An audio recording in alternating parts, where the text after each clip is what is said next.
தாமதமாய் வந்து விட்டாய் மகளே.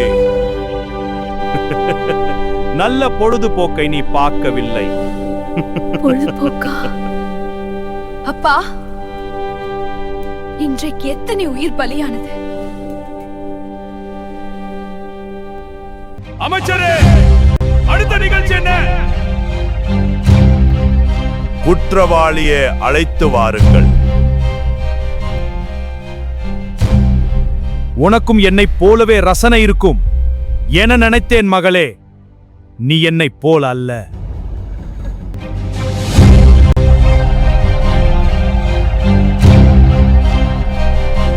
மன்னரே, இவன் மிகப்பெரிய வழிப்பறி கொள்ளைக்காரன்.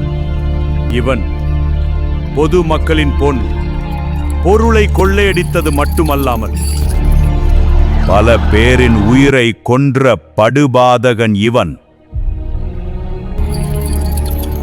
இவன் குற்றவாளியா இல்லையா என்பது இவன் தலையெழுத்தே முடிவெடுக்கட்டும். இவன் தலையெழுத்தை முடிவெடுக்கும்.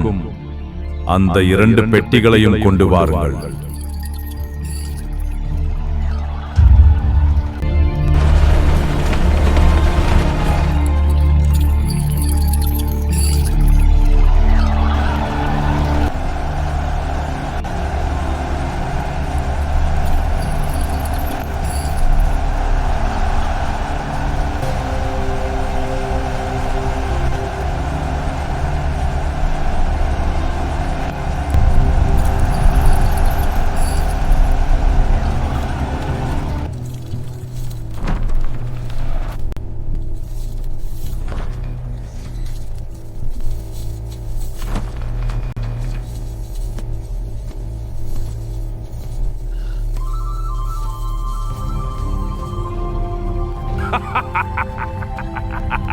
விதியே அவனை நிரபராதி என சொல்லிவிட்டது.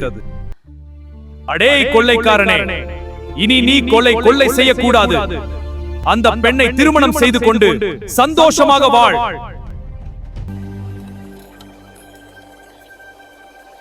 அவனை விடுதலையாக்குங்கள்.